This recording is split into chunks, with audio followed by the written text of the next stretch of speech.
The 464th highest ranked album on the greatest albums of all time list is the album 3 Plus 3 from the group the Isley Brothers.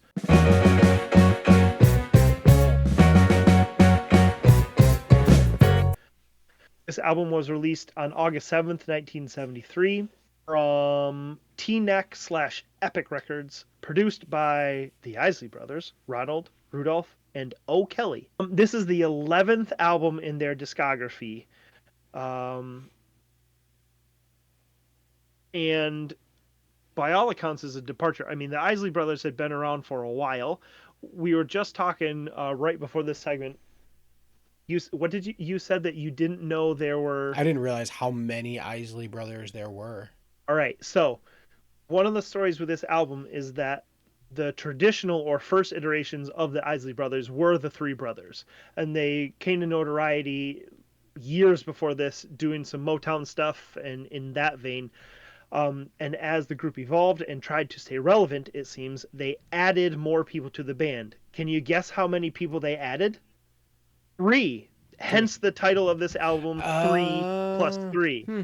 So this album was it's the three original Isley Brothers, and then they added three more, like a brother-in-law or something like that. I don't Yeah. remember entirely. Yeah, officially include younger brothers Ernie and Marvin, and an in-law, Chris Jasper. Um, I'll lead this one off. Hey, it's Kyle. Just jumping in real quick to ask, do you approve this groove? Let us know in the comments. Give us a quick thumbs up, subscribe to the channel, and join the conversation. Sure. And not because I have a hot take. It's just all right. One thing I found interesting in this album is that like the cover art features a very Village People styled band, and by that I don't mean like in offensive ethnic dress and or niche professions, but they there's no cohesiveness to what they're wearing. It's very 70s. Appreciate that. But the thing that most drew my eye was the subtitle that it says the Isley Brothers 3 plus 3 at the top, and then right under that it says featuring that lady. So to me, that means that like they knew going into this that that lady was a hit, and they were putting it right on the front. Like Mm. if you want to find that song, this is the album to get it on. I thought that was interesting. And then as I listened to it, everybody knows that song. Yeah. I mean, I everyone knows that song. The rest of the songs on that album were in large part cover songs of other very well-known songs. The two that comes to mind was "Listen to the Music." Mm-hmm. I forget who did that. Do you remember who did that one originally? Doobie And Brothers. It was the Doobie thank you. Brothers. And then Steels and Crofts hit "Summer Breeze," which is a banger.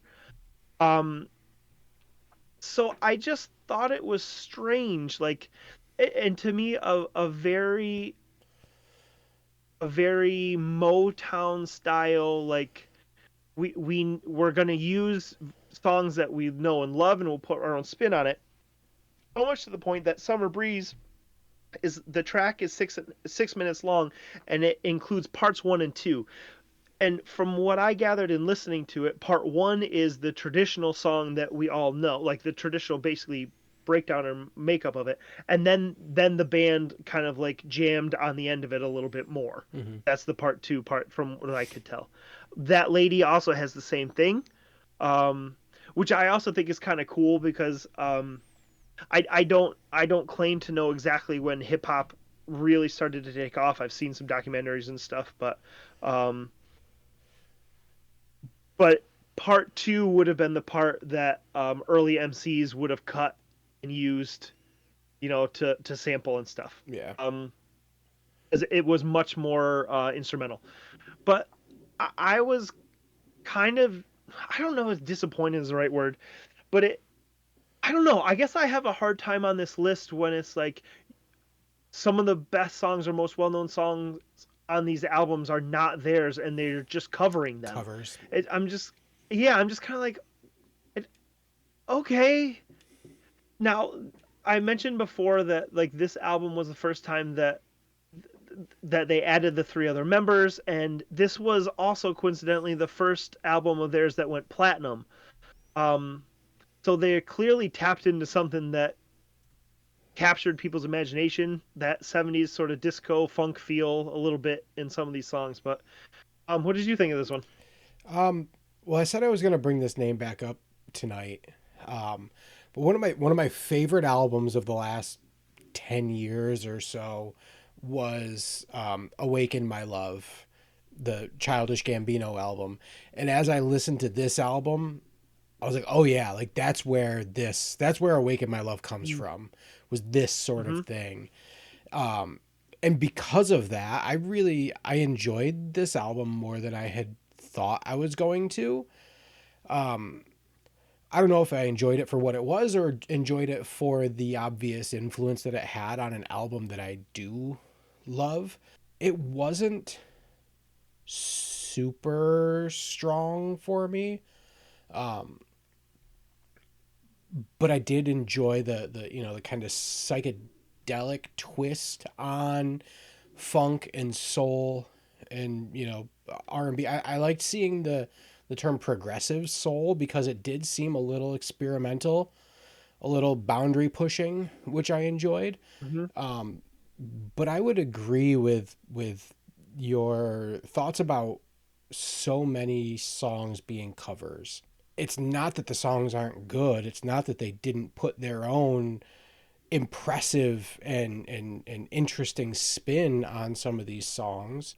But when I get down to the greatest albums of all time, like to me it feels like I would prioritize songs that were written for that group or for that album over covers. I think there's a place for covers. I think there's a way to have covers fit into this. But I would kind of echo that. And my biggest, strongest impression of it though was how it reminded me so much of that Childish Gambino album. Yeah, now I just want to talk about Childish Gambino more. And I want to know what your experience is with that because yeah, that would just be interesting. Um, but yeah, I would probably give this one. I guess in fairness, I'd give it a three because I mean that lady is a great song. Mm-hmm. Love that one.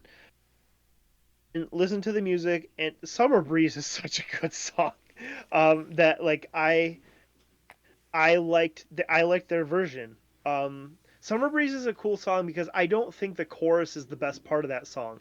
I think the verse is actually the best part of that song, but the chorus is what like people stick to. But I just love the way that they come back into the verse and that like I think it's so great. Yeah, I would give this one a three. What would you give Yeah. it? I went with a 3.5. I enjoyed it. I That would there, track.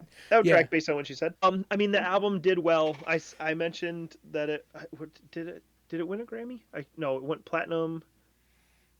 I can't remember if that's what I said or not. They're kind of meshing together. Um, but it sold a lot of records. It charted really well. It charted at number 8 on the Billboard Pop Albums. That lady went as high as number 2 on the Billboard Black Singles chart and 6 on the Pop Singles chart. Um, yeah, I mean it did well. People liked it. I do think there's something to be said for the band staying relevant, right? I respect that. Having a very long career and finding a way to do music that I'm presuming they were really proud of and loved Mm-hmm. and enjoyed, and also finding a way to make that relevant to where people would want to seek it out too. So shout out to the Isley Brothers plus three for their album 3+3. Hey, thanks for watching. We'd love to know what you think of this album, so let us know in the comments. Do you approve this groove? And as always, a quick thumbs up helps a lot. Subscribe so you can see all 500 albums, and we'll see you on the next record.